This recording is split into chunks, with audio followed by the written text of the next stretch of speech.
Hello students, welcome back. Today I will start the economics section of class 9. Now see chapter 1, basic concept of economics. First of all, we have to know what is economics. Now see, it is given in your book. The study of economic activities of an individual as a part of society is known as economics. See, economics always deal with the economic activities. That means the activities which are related with money. So we have to go systematically. First we have to know the word economics. See, the word economics is derived from a Greek word, that is oikonomia, whereas oikos means family and nomos means rule, that is family rule. Now what is a family rule? अभी मैं आप लोगों को एक example देना चाहूँगा. एक example की थ्रू से आप लोगों को समझाने की कोशिश करूँगा कि फैमिली रूल क्या है. What is family rule? Since I don't know your names, so please type your name in the comment section so that I can know your names. Example, your family. I don't know your name, that's why I have given your family. See, your family. आपका monthly income है, for example, ये example है 10,000 rupees. Whereas your monthly expenditure is, for example, 12,000 rupees. Now see, if your monthly income is 10,000 rupees and your monthly expenditure is 12,000 rupees, then what will be the saving? Saving will be zero. There will be no saving. There will be no saving. And आपका जो family है ना, ये family उधार पे चलेगी क्योंकि 10,000 रुपये तो इनकम है और एक्सपेंडिचर है 12,000 rupees. Then extra 2,000 rupees you have to take from others. ये 2,000 रुपीज़ आपको उधार लेना पड़ेगा दूसरों से ताकि आपका फैमिली चल सके. See, in the particular example the expenditure is 12,000 rupees because he don't know the basic concept of economics. He don't have the experience. He don't have the knowledge of economic activities. That's why what he has done, his income is 10,000 rupees and his expenditure is 12,000 rupees. तो उसका saving तो नहीं होगा क्योंकि वो कैसे खर्च करना है पैसे को, कैसे पैसे को यूटिलाइज करना है, कैसे क्या करना है उसको पता ही नहीं. Now see case number 2. Case number 2, मानिए ये आपका फैमिली का इनकम है 50,000 रुपीज़ और आपको इकोनॉमिक्स का नॉलेज है. 50,000 रुपीज़ आपका इनकम है और आपका एक्सपेंडिचर तो 50,000 ही करेंगे क्योंकि आप लोगों को पता है कि अगर मैं 50,000 से ज़्यादा एक्सपेंडिचर करूँगा तो मैं तो उधर लेके चलूँगा ना, मैं तो उधर लेना पड़ेगा. तो आपका मान लो expenditure 40,000 rupees. Then saving 10,000 rupees. Every month you can save 10,000 rupees because your income is 50,000 rupees and your expenditure is 40,000 rupees. ये क्यों हुआ? क्योंकि आपको पता चल गया मुझे जितना इनकम है उससे कम ही मुझे खर्च करना है. उससे ज़्यादा अगर खर्च करूँगा तो क्या होगा, दूसरों से उधार लेना पड़ेगा, मेरा फैमिली माइनस में चले जाएगा. ये सेविंग तो दूर की बात, सेव तो नहीं होगा, एक पैसा भी सेव नहीं होगा, माइनस पे चला जाएगा. जैसे कि केस नंबर फर्स्ट केस की तरह, उसका इनकम है 10,000 और हर महीने 12,000 खर्च करता है, एक्सपेंडिचर 12,000 करता है. तो ये क्यों करता है? क्योंकि उसको इकोनॉमिक्स की नॉलेज ही नहीं है, उसको आइडिया ही नहीं है, कैलकुलेशन ही नहीं जानता वो. और सेकंड केस में वो क्या कर रहा है, उसको थोड़ा बहुत इकोनॉमिक्स का नॉलेज है. इकोनॉमिक्स मीन्स इकोनॉमिक एक्टिविटीज़, कैसे क्या करना है, मनी रिलेटेड एक्टिविटीज़ उसको पता चल गया. इसीलिए 50,000 इनकम होने के बाद भी वो 40,000 ही खर्च करेगा, एक्सपेंडिचर 40,000 ही करेगा. Now you can see the same thing is applicable for the government also. The government should look at the income and then only it make its expenditure. For example, see if the income of the government is 10,000 rupees, then the government will make its expenditure on the different field, will make its expenditure on different fields like education, healthcare, or roads, etc., etc.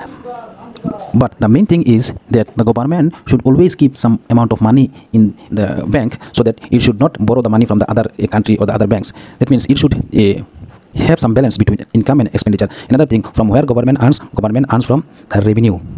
The revenue collected from the revenue means tax collected from common people, and then it again invests this money in the welfare of common people.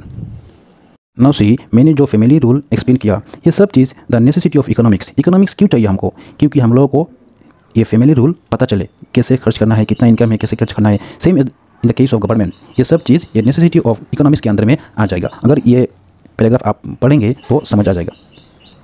Now we will see definition of economics. Economics की definition, there are so many economics. See, first we will study Adam Smith's definition. In Adam Smith's definition, first 3 line you have to remember throughout your life, because ये जो 3 line है ना, ये आपको ज़िंदगी भर याद रखनी है। ज़िंदगी भर क्यों याद रखनी है? क्योंकि आदम Smith is called the father of economics. Adam Smith is the father of economics, and his book is Wealth of Nation. Wealth of Nation. In short, we can say Wealth of Nation. But the full name of the book is given. See, an inquiry into the nature and causes of wealth of nation, published in the year 1776. The year 1776. You have to remember these three things: the father of economics, Adam Smith, and his book Wealth of Nation. In which year the book is been published? In the year 1776. Now see another important things. According to Adam Smith, he has given more preference to wealth. Adam Smith के हिसाब से wealth ही सब कुछ है. Wealth यानी कि धन सब कुछ है. Wealth is, he has given more preference to wealth. You can see in the book it's given. This definition is considered as a wealth-based definition. Wealth-based definition means wealth को ज़्यादा preference देता है. उसके हिसाब से धन ही सब कुछ है. Money is everything. उसने wealth को मोर प्रेफरेंस दिया, इसीलिए इस आदम स्मिथ का जो डेफिनेशन है ना, उसको मतलब ये क्रिटिसाइज़ किया गया. किसने क्रिटिसाइज़ किया? Charlie and Ruskin. क्यों क्रिटिसाइज़ किया गया? क्योंकि उसका जो डेफिनेशन है वो डेफिनेशन वेल्थ के बेसिस पे है. उसके हिसाब से वेल्थ ही सब कुछ है. बट आज के ज़माने में वेल्थ सब कुछ तो नहीं है, लेकिन वेल्थ ज़रूरी है. But we cannot say that money is everything, wealth is everything. That's why his definition is being criticized by Charlie and Ruskin. Now see, the next definition is being given by Alfred Marshall. Alfred Marshall, the book written by Alfred Marshall is Principle of Economics, and this book was published in the year 1890. These are the important things you have to remember. Principle of Economics and published in the year 1890. Now see, according to him, क्या है? उसके हिसाब से economics क्या है? Economics is the study of mankind in the ordinary business of life. उसके हिसाब से जो economics है ना, now see, आदम स्मिथ के हिसाब से इकोनॉमिक्स क्या है? Economics mainly the wealth. वो और नाउ सी, आदम स्मिथ ने कहाँ पर जितना ज़्यादा प्रेफरेंस दिया? वेल्थ पर. बट अल्फ्रेड मार्शल ने वेल्थ पे इतना प्रेफरेंस नहीं दिया. उसके हिसाब से वेल्थ तो चाहिए, वेल्थ इज़ नेसेसरी, बट इतना भी पैसा नहीं चाहिए, इतना भी धन नहीं चाहिए क्योंकि लोगों की भलाई ना हो. Means according to Alfred Marshall, he has given more preference to welfare. Welfare means लोगों का भलाई. Social works means the division of wealth between a rich and poor. ऐसा नहीं है कि एक के पास ज़्यादा धन हो और दूसरा आदमी गरीबी से मरे. ऐसे वाला डिफिनेशन अल्फ्रेड मार्शल ने नहीं दिया.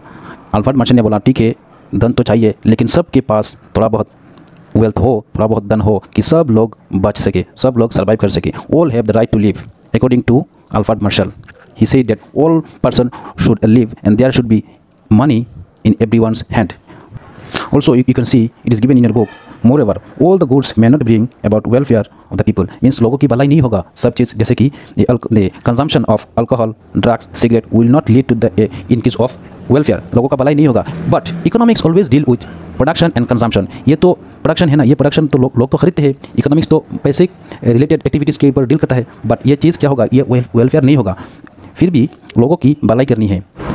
Now see the next definition given by Lionel Robbins. First you have to remember the book. Written by Lionel Robbins is that an essay on the nature and significance of economic science, and it was published in the year 1932. You have to remember this, the name of the book and the year of publication. You have to remember this. Now let us see what Robbins has said. Now see, Robbins' definition is most acceptable definition of economics because according to him, human wants are unlimited. Resources to satisfy human wants are limited. Scarce resources have alternative uses. These three lines are very important. I will explain it with the help of example. Now see, human wants are unlimited means human. You are also human. I am also human. मुझे क्या चाहिए? मुझे गाड़ी चाहिए, घर चाहिए, सोना चाहिए, बाइक चाहिए, एक आईफोन खरीदना है. I have so many demands, so many wants, so many desire I have. But a resource to satisfy human wants are limited means मुझे जो चीज़ चाहिए वो क्या अवेलेबल है? इतना रिसोर्स है क्या? इतना कार है क्या? सबको चाहिए. इतना घर है क्या? सबको चाहिए. इतना सोना है क्या? सबको चाहिए. इतना रिसोर्स है क्या? नहीं है. Resource to satisfy humans want are limited. ये जो रिसोर्स है ना, ये लिमिटेड है. इतना अनलिमिटेड मार्केट में नहीं है. ये खरीदने के लिए पैसा चाहिए और इतना पैसा सबके पास नहीं है. ये रिसोर्स इतना अवेलेबल नहीं है मार्केट में. Number 2. Now will see what now see number 3. Scarce resource have alternative use means मुझे इतना ज़्यादा रिसोर्स चाहिए, कार चाहिए, घर चाहिए, सोना चाहिए, बाइक चाहिए, फ़ोन चाहिए, ठीक है, good. But number 3 what it said, square resource have alternative use, means मुझे कार चाहिए, अभी तो मैं कार खरीद नहीं सकता। क्यों नहीं खरीद सकता? Resource to satisfy human wants are limited. ये कार तो लिमिटेड है, सबको कार नहीं मिलेगा, लिमिटेड है। तो मैं क्या करूँगा, मेरे पास कार नहीं है, मैं बाइक खरीदूंगा, बाइक से काम चला लूँगा। ठीक है, ओके। नाउ सी, बाइक भी अवेलेबल नहीं है तो मैं क्या करूँगा, बाइक भी तो एक स्केयर्स है, सबको नहीं मिलेगा फ्री में, ये भी तो स्केयर है ना। तो मैं क्या करूँगा, अल्टरनेटिव यूज़ है, मैं ऑटो से जाऊँगा। ऑटो अल्टरनेटिव, सबका अल्टरनेटिव है। बाइक नहीं है, कार नहीं है, बाइक खरीद लो। बाइक भी स्केयर है तो मैं क्या करूँगा, ऑटो से चला जाऊँगा। सब चीज़ का ना अल्टरनेटिव यूज़ है। ये scarce resource, this all are scarce resource, they it have alternative use. कितना भी स्केयर रिसोर्स है ना, उसका एक अल्टरनेटिव है। फ़ोन, आईफोन इतना अवेलेबल नहीं होता है तो मैं क्या करूँगा, एटलीस्ट सस्ता वाला फ़ोन खरीद लूँगा और सस्ता वाला फ़ोन से मैं काम चला लूँगा, मेरा काम तो चल जाएगा ना। यही है the concept of alternative uses. सबका अल्टरनेटिव यूज़ है, अल्टरनेटिव चीज़ है मार्केट में जो खरीद के काम चला सकते हैं। और ये है, इस वीडियो में इतना ही है। नेक्स्ट वीडियो में हम लोग बाकी का जितना रह गया कंटिन्यू करेंगे। Thank you for watching.